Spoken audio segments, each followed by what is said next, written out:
ನಮಸ್ಕಾರ ವೀಕ್ಷಕರೇ, ಚಿಂತಾಮಣಿ ತಾಲೂಕಿನ ಕೋಟ್ಗಲ್ ಪಂಚಾಯಿತಿ ಶಿಂಗರೇಪಲ್ಲಿ ಶ್ರೀ ಕ್ಷೇತ್ರ ಶ್ರೀ ಲಕ್ಷ್ಮೀ ನರಸಿಂಹಸ್ವಾಮಿ ಬ್ರಹ್ಮರಥೋತ್ಸವ ಅಂಗವಾಗಿ ಜೆಡಿಎಸ್ ಕೋರ್ ಕಮಿಟಿ ಅಧ್ಯಕ್ಷರು ಮಾಜಿ ಶಾಸಕರು ಆದ ಜೆ.ಕೆ. ಕೃಷ್ಣಾರೆಡ್ಡಿರವರು ದೇವಾಲಯಕ್ಕೆ ಆಗಮಿಸಿದಾಗ ವಾದ್ಯ ಮೇಳದೊಂದಿಗೆ ತಮಟೆ ಸದ್ದುನೊಂದಿಗೆ ಅಭೂತಪೂರ್ವ ಸ್ವಾಗತ ಕೋರಿದರು. ದೇವಾಲಯದಲ್ಲಿ ವಿಶೇಷ ಪೂಜೆ ಸಲ್ಲಿಸಿದರು. ದೇವಾಲಯದ ಅರ್ಚಕರಿಂದ ಸನ್ಮಾನಿಸಿ ಫಲಪುಷ್ಪ ತಾಂಬೂಲ ನೀಡಿ ಆಶೀರ್ವದಿಸಿದರು. ಇದೇ ಸಂದರ್ಭದಲ್ಲಿ ಚೀಮೂಲ್ ನಿರ್ದೇಶಕ ಕೆ.ಎನ್. ಕೃಷ್ಣಾರೆಡ್ಡಿ, ಮಾಜಿ ಜಿಲ್ಲಾ ಪಂಚಾಯತ್ ಸದಸ್ಯರಾದ ಗುಡೆ ಶ್ರೀನಿವಾಸ ರೆಡ್ಡಿ ಮತ್ತಿತರರು ಉಪಸ್ಥಿತರಿದ್ದರು. ಲಕ್ಷ್ಮೀ ನರಸಿಂಹ ಸ್ತೋತ್ರ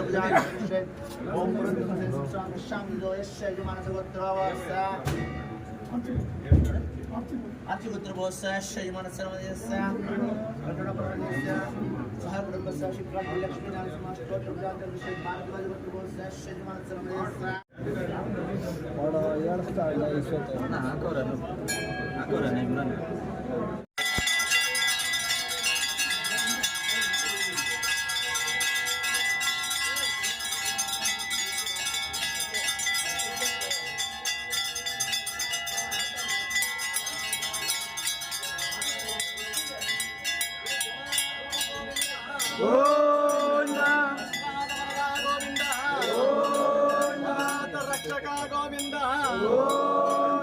ಬಾಂಧವ ಗೋವಿಂದ, ಗೋವಿಂದ ನೀ ಪಾದಮೇ ಗತಿ ಗೋವಿಂದ, ಅನಾಥ ರಕ್ಷಕ ನೀ ಪಾದಮೇ ಗತಿ ಗೋವಿಂದ. ಸಹಸ್ರಶೀರ್ಷ ಪುರುಷ ಸಹಸ್ರಾಕ್ಷ ಸಹಸ್ರಂ ಪ್ರೇಮಾದ ಅಸ್ತೆ ದಿವ್ಯಂ ಪ್ರೇಮಾದ ಅಸ್ತೆ ತದಭ್ಯ ದೇವಾರಾಧನಂ ಕರಿಷ್ಯೆ.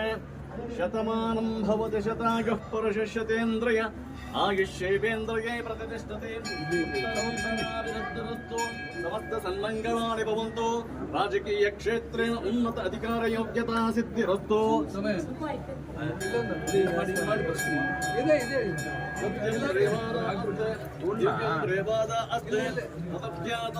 ದೇವಾರಾಧನಂ ಕರಿಷ್ಯೆ. ಶತಮಾನಂ ಭವತಿ ಶತಾಯುಃ ಪುರುಷ ಶತೇಂದ್ರಿಯ ಆಯುಷ್ಯೇವೇಂದ್ರಿಯೇ ಪ್ರತಿಷ್ಠತೆ. ಉತ್ತರೋತ್ತರಾಭಿವೃದ್ಧಿರಸ್ತು. ಲಕಲ್ಮಣಾನ ಪ್ರಜಗಾ ಧನೇನ ತ್ಯಾಗೇನೈಕೇನ ಅಮೃತತ್ವಮಾನುಷುಃ. ಹರೇಣ ನಾಕಂ ವಿಹಿತಂ ಗುಹಾಯ ವಿಪ್ರಾಜಯೇಧಾಸ್ಯತಯೋ ವಿಶಂತೆ. ಲಕಲ್ಮಣಾನ ಪ್ರಜಗಾ ಧನೇನ ತ್ಯಾಗೇನೈಕೇನ ಅಮೃತತ್ವಮಾನುಷುಃ.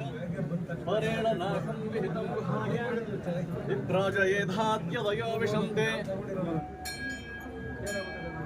ಧನೇನ ತ್ಯಾಗೇನೈಕೇನ ಹರೇಣ ನಾಕಂ ವಿಹಿತಂ ಗುಹಾಯ ವಿಪ್ರಾಜಯೇಧಾಸ್ಯತಯೋ ವಿಶಂತೆ.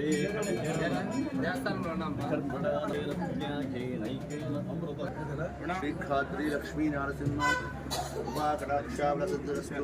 ಶ್ರೀ ಲಕ್ಷ್ಮೀ ನರಸಿಂಹ ಸ್ವಾಮಿ ಪ್ರಸಾದ ಪದ ಸಿದ್ಧಿರಸ್ತು. ಉತ್ತರೋತ್ತರ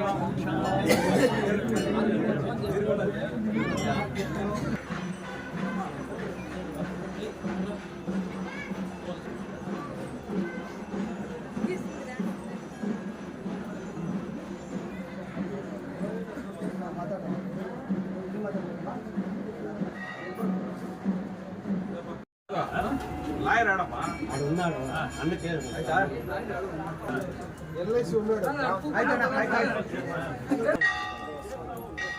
అబ్బాయి ఇట్రా. ಕೋಟ್ಗಲ್ ಗ್ರಾಮ ಪಂಚಾಯತಿ ವ್ಯಾಪ್ತಿಗೆ ಬರ್ತಕ್ಕಂಥ ಜೆ ರಾಘವಹಳ್ಳಿ ಗ್ರಾಮದಲ್ಲಿ ಲಕ್ಷ್ಮೀ ನರಸಿಂಹಸ್ವಾಮಿ ಬ್ರಹ್ಮರಥೋತ್ಸವ ಈ ವರ್ಷ ಕೂಡ ನಡೆಯುತ್ತೆ. ಅದೇ ರೀತಿ ಈ ವರ್ಷ ಕೂಡ ಬಹಳ ವಿಜೃಂಭಣೆಯಿಂದ ಸುಮಾರು 6:45 ಗಂಟೆ ಆದರೂ ಕೂಡ ಸಾವಿರಾರು ಭಕ್ತರು ಇಲ್ಲಿ ಸೇರಿದ್ದಾರೆ. ಅಂದರೆ ಬೆಳಗ್ಗೆಯಿಂದ ಕೂಡ ಸಿಕ್ಕಾಪಟ್ಟೆ ಭಕ್ತಾದಿಗಳು ಬಂದು ಭಾಳ ವಿಜೃಂಭಣೆಯಿಂದ ಬ್ರಹ್ಮರಥೋತ್ಸವ ಈ ವರ್ಷ ಇದು ಒಂದು ಪದ್ಧತಿ ಇದೆ. ಈ ಬ್ರಹ್ಮರಥೋತ್ಸವ ಕಾರ್ಯಕ್ರಮ ಆದ ನಂತರನೇ ಇಲ್ಲಿಂದ ತೀರ್ಥ ಕದಿರಿಗೆ ಹೋಗುವಂಥದ್ದು ಮತ್ತು ಅಲ್ಲಿ ಕದಿರಿಗೆ ಹೋದ ನಂತರ ಅಲ್ಲಿ ಕೂಡ ಬ್ರಹ್ಮರಥೋತ್ಸವ ಕಾರ್ಯಕ್ರಮ ನಡೆಯುವಂಥ ಒಂದು ಪದ್ಧತಿ ಇದೆ. ಹಾಗಾಗಿ ಪ್ರತಿ ವರ್ಷ ಕೂಡ ನಾನು ಸುಮಾರು 17 ವರ್ಷಗಳಿಂದ ಇಲ್ಲಿ ಗ್ರಾಮದಲ್ಲಿ ಮಾಡ್ತಾ ಇದ್ದೆ. ಅದು ದಿನೇ ಹೆಚ್ಚು ಜನಜಾತ್ರೆ ಅಂದರೆ ಜನರು ಕೂಡ ಜಾಸ್ತಿ ಆಗ್ತಾ ಭಕ್ತಿ ಕೂಡ ಜಾಸ್ತಿ ಆಗ್ತಾ ಇದೆ. ಭಾಳ ವಿಜೃಂಭಣೆಯಿಂದ ಹಾಗಾಗಿ ಇವತ್ತು ಭಾಳ ವಿಶೇಷವಾಗಿ ಪ್ರಾರ್ಥನೆಯನ್ನು ಸಲ್ಲಿಸಿದ್ದೇವೆ. ಆ ದೇವರಿಗೆ ಒಳ್ಳೆ ಮನೆಗಳಾಗಬೇಕು, ಒಳ್ಳೆ ಬೆಳೆಗಳಾಗಬೇಕು, ಎಲ್ಲರೂ ಕೂಡ ಸುಖ ಶಾಂತಿ ಸಮೃದ್ಧಿಯಿಂದ ಇರಬೇಕು ಅಂತೇಳಿ ಇವತ್ತು ಈ ದೇವರ ಹತ್ರ ಭಾಳ ಪವಿತ್ರವಾದಂಥ ಸ್ಥಳ, ಭಾಳ ಶಕ್ತಿ ಇದೆ ಇಲ್ಲಿ ಬಂದು ಪ್ರಾರ್ಥನೆ ಮಾಡುವಂಥ ಎಲ್ಲ ಭಕ್ತಾದಿಗರು ಏನು ಬೇಡಿಕೆಗಳಿದ್ದಾವೆ ಆ ಎಲ್ಲ ಬೇಡಿಕೆಗಳು ಈಡೇರಲಿ ಅಂತ